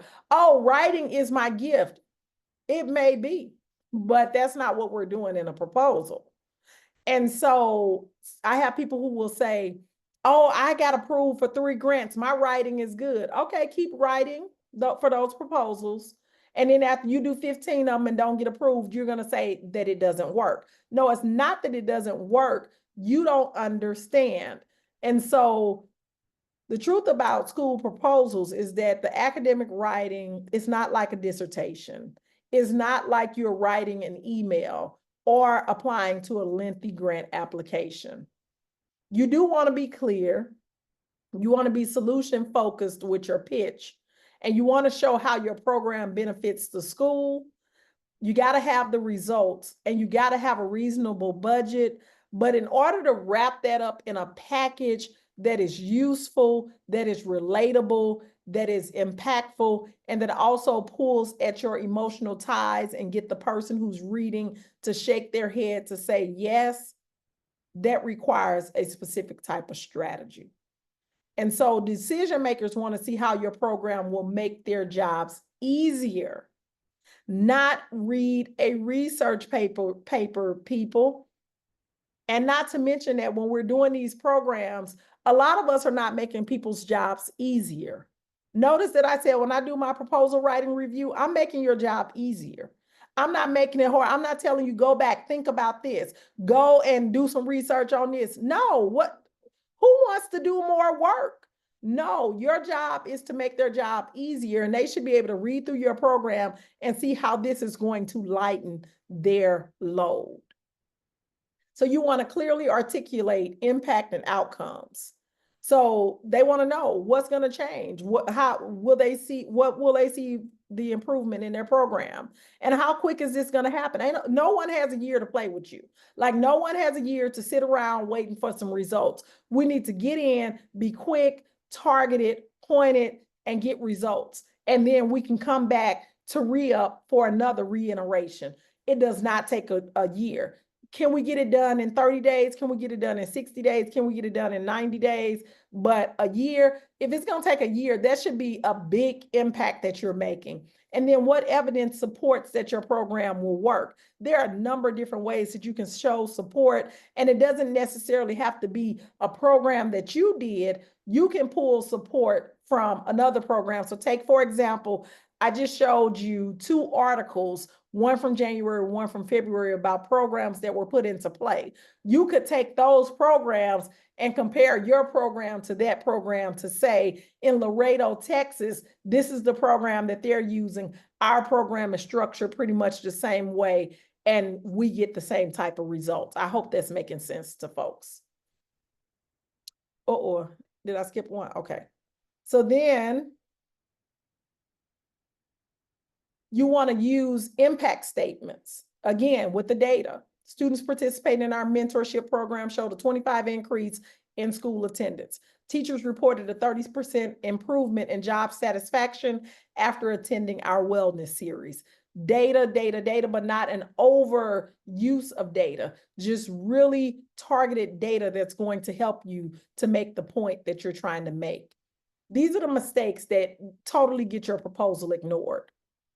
It's too long or too vague. People, if you got a 20-page proposal, you're not doing it right. If you got a 30-page, stop. It's too much. It's too long, or it's too vague. You're talking in generality. You're supposed to be a specialist. So you should be talking specifics about what it is you do, your company, your organization, your results. The second problem is that it's not aligned with the school's priorities or the community-based organization's priority. It should be mirroring what it is they've said that their priorities are. You may not have clear outcomes. If I'm not sure what I'm going to get out of this, I'm not moving forward. And to say that we're going to improve something, those are not clear outcomes. You may have a lack of budget clarity. How much is this going to cost me? When are payments due? And what are the ways that I can pay? Plain and simple. And a lot of times we use this academic language, it's too much. And we use the acronyms that we're used to, PBIS and IEP and all of that. The person who's reading your proposal may not be familiar with that. They may not be an educator. We instantly assume that everybody is an educator, and they are not. The people who sit on boards are accountants or regular people. There are people who work in corporations. They're not all educators. So that academic language they don't understand. Just use regular language. Now, I know some of you all are serious about getting your programs into the schools this year. You don't have to waste time trying to figure it out. You want to pitch confidently. You want a complete proposal approved and funded. If that's you, I'm here to take you beyond theory and actually help you pitch your programs to schools and get a yes. So I'm offering a special opportunity today for the folks who are in this session. You can get a private one-to-one session with me. A one-to-one with me is normally $3,500, where we put your program together, make sure that the pricing is right, and make sure that you're not overworking yourself, which I see a lot of educators do. You're going to get access to the 5-day proposal writing challenge, where you're going to leave with your completed proposal. And then you're going to get a customized outreach program. That means that I'm going to help you to script your email. I'm going to help you to script your call. And I'm going to help you to script your pitch that's tailored specifically for your program. Plus, once you do the proposal, which I'm going to walk you through, you're going to get the proposal review, where I go through, I take what you have, and just quite frankly, I make it 10 times better. And now This program is a 14-day accelerator. Like, I am so serious when I say y'all need these programs ready to go right now. It is about to be March. The board meetings normally happen the 3rd and 4th week of March, and then the 3rd and 4th week of April. We need to get in. We need to be pitching. We need to be letting people know about our program. You can't wait until next year or for the next round. You need to do this now. So I'm opening this up for 5 people. I can help 5 people within the next 14 days. And this is me working with you. This is not a group program. Listen, y'all got to stop with these courses. Y'all got to stop with trying to do these classes. You need one-to-one support. You need somebody who's going to work with you, get it done, get it designed, get you scripted so that you can pick that phone up, make those calls confidently, and get the people on the line. I'm telling you, in 14 days, you're going to walk away with everything that you need to pitch your summer program so that you can get a yes. Now, this is outside of my mastermind. So we have a mastermind that, you know, we get wins all the time in our mastermind because that is the full solution. But for those who need support right now, you know that you need support, get in and get it in fast, because you're going to be able to do in 14 days what would, if you can be honest with yourself, it's going to take you 3-4 months to do this on your own. So anybody who's interested, get ready. So the 14-day Get In Fast program, it includes a one-to-one VIP session with me. That's a 90-minute call that's going to help you to develop your program, outline your deliverables, and ensure your offer matches the school's priorities. During this session and after, I'm also going to customize your email outreach script so you know exactly what to say. And when I say exactly what to say, that's not to say that you're going to read that script, but you're going to know your talking points. And then your custom call script, because what happens when you call and the secretary answers the call? We got people on here who are in the call phase now, and they see how stuff comes up and they don't know what to say. I give you, sometimes we just need the words to be able to say, the punchlines to be able to add in, and the responses to be able to give back. And then you get the pitch script for your presentation, because you got to have your presentation. And then we have a referral script that we create for you so that you can go back to existing clients, previous colleagues, and all those folks to get referrals into your business. This is all within a 14-day time period because we don't have a lot of time. The proposal is the key. That proposal is how you get in the door. This is how you get these big. People are not going to pay you $30,000, $40,000 through a conversation. They need the written proposal. They need to understand what it is. And a lot of times that needs to go to the board. So you're going to walk away with a completed proposal ready to submit. Not only that, it's going to be professionally and beautifully designed. All of this is done. And then it's going to take away all of the fluff of just actionable writing. Your proposal review is going to have a Loom video feedback on your final proposal. It's going to have all of your action steps, and it's going to be submission ready, and it's going to stand out to decision makers, just plain and simple. I'm working on 3 of them right now. I absolutely, totally, 100% enjoy this work of helping these ladies to get into the school system.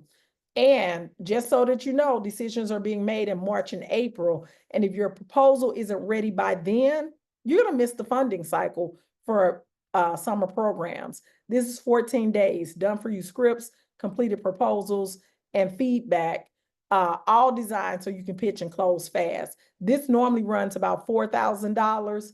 Today, you can get in on this for $1,597. Again, I can only do 5 people because I'm only one person.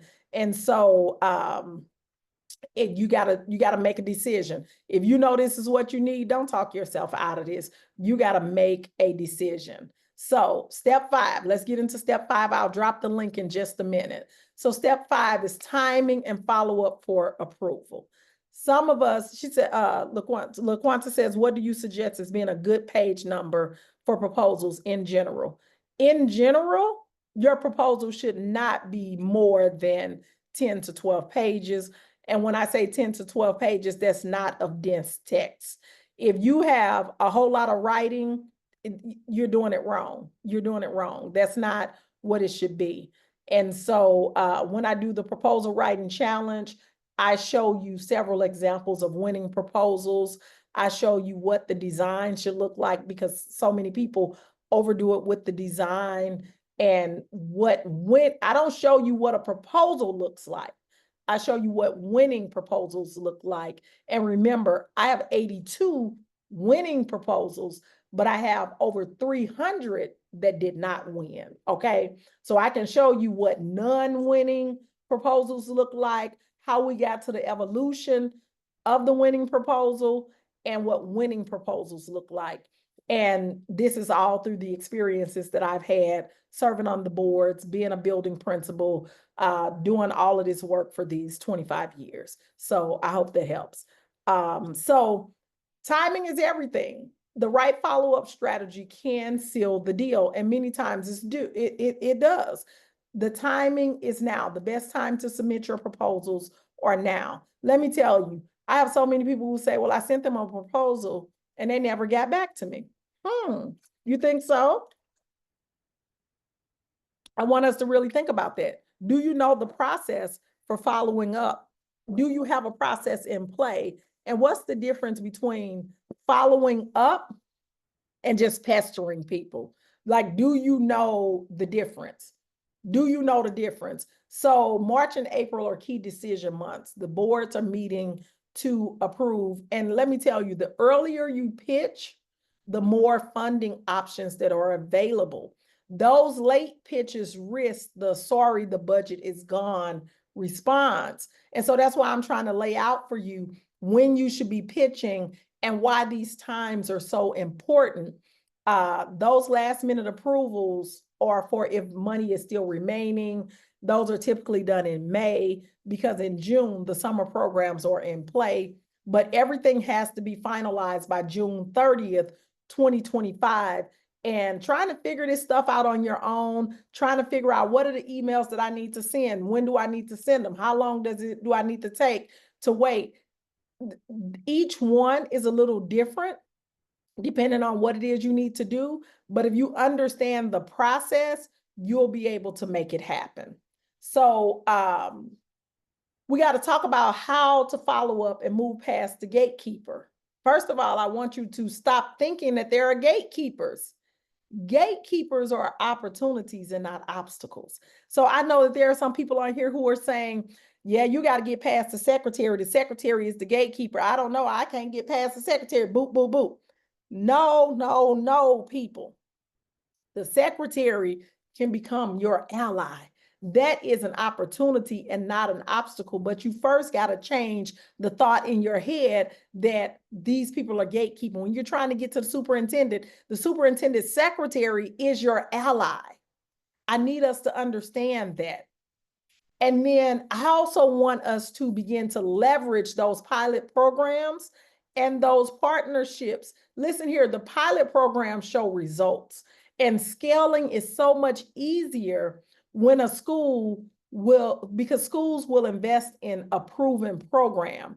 So you can offer a short-term, low-risk program that demonstrates value. We have someone right now, this is a real program. They're doing a 4-week pilot in the schools now with 25 students. And when the results come back, they'll be able to offer this full program in the summer that'll be fully funded by the school. But they needed the clear metrics. So they did the first 4-week trial run at a reduced rate.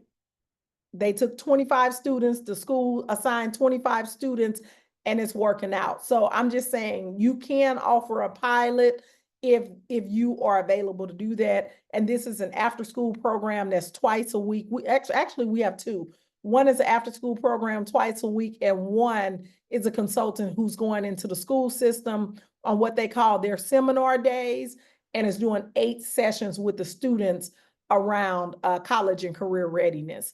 And again, getting great results. She's already gotten 3 or 4 of her students have been accepted into top tier schools in the state. So now, of course, she has that data and they will invest even more in her program. And so she's completing her proposal now to send to the board so that it is approved for the summer and then for the school year. You can also partner with existing programs. You can collaborate with after school programs. Go to them. They offer they're already approved in the school. They already have the funds. So all you have to do is go and collaborate with that after school program and become one of their partners where they pay you to go in and deliver the services. That just adds to them. We have these summer learning camps, and listen here, in our mastermind, we talk all the time about how you can create your own summer learning camp. Y'all need to be creative. Y'all need to think outside the box. All you need is 10 kids and the parents paying you $350 time 10 kids. I'm just saying there's a quick summer camp where you do 8 sessions. Anyway, but there are other summer learning camps that happen in the schools. They already have people who come in and do the summer learning camps. All you need to do is partner with them, as well as community-based organizations that already work in the schools. Schools often approve expansions of existing partnerships faster than new standalone programs. So all you need to do is get your foot in the door, and it's easy to keep that contract being renewed. So your next step, you've got the knowledge. And so now it's time to take action and to get your program into the school system. So what I've shown you today, I've shown you how to identify right schools and organizations for your program. I've shown you how to position your program as the solution that decision makers are looking for. I've told you that you got to build the relationships and get in front of the right people. We've gone over the key elements of winning a proposal that gets approved. And of course, we can't go through the full proposal writing process because, again, it takes me 5 days, 1 hour a day to show each thing. So you can sign up for the proposal writing challenge and the perfect timing and follow-up strategy to seal the deal. Some people didn't even know that they needed to follow up or even had a strategy in place. And so now you know that you need to follow up, have a strategy in place, and a plan to move forward. You're so welcome. You're so welcome. But I want us to know that there's a reality to this. And if we can be honest, you're here today because you're ready. You know your program belongs in schools, and you know that timing is crucial. Schools are making decisions in the next 60 days. Next 60 days. But knowing is different from application. A lot of us know a lot of stuff, but we're not doing the things that we need to do. You need to learn to execute fast and faster than your competitor. So here's what's still missing. You need a complete polished proposal ready to submit. You need personalized outreach scripts tailored to your program. You need a step-by-step plan to pitch confidently and to land that contract. You need some expert feedback on your proposal, because how are you, who's never won a contract, gonna say whether or not your proposal is good or whether or not it's submission ready? Sometimes we talk ourselves out of stuff, and you need momentum and accountability to make this happen before the March and April board meetings. And so I've taken everything you need. I packed it into a 14-day accelerator. It's a complete roadmap for program development to proposal submission with personalized coaching and expert feedback. Again, it's normally $4,000. Today, $1,597. And I'm going to add a bonus email series for anybody who signs up during this live session. And remember, there are only 5 spots available. So if you're serious, I'm going to put the link in the chat in just a minute. Click the link. Don't talk yourself out of it, because you deserve to be able to, get your program into schools. Let me get ready for our Q&A, because I want you all to be able to ask a couple of questions. And let me see, I need to take that down. Okay. So I want you all to be able to ask a couple of questions. Begin to put your question in the chat. If you have a question, put your question in the chat, and I'm going to try to answer as many questions as I possibly can, because I do realize that our time is getting short. Give me 1 second. I'm not, okay, here we go. All right, here we go. So I want us to be able to ask questions. And if you have a question and you're unsure about which program you need, feel free to book a free call, where we will talk to you about where you are. Because of course, our signature program is the mastermind. And that is the answer to what the whole thing, the mastermind. And then if you're looking to just get into the summer program, 14-day accelerator, get it done. There you go, the 14-day accelerator. Get signed up now. Don't talk yourself out of it. Again, I only have space for 5 people, okay? Because you're going to be working directly with me. My goal is to help you and to move you forward so that you can get into these programs. Stop trying to figure this out on your own. Okay, Tanisha says, are there payment plans for this great rate? We do have a couple of options that you can choose from.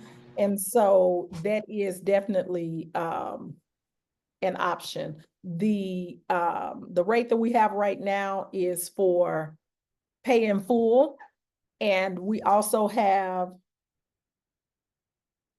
I'm looking at the chat, I'm sorry that I'm getting distracted.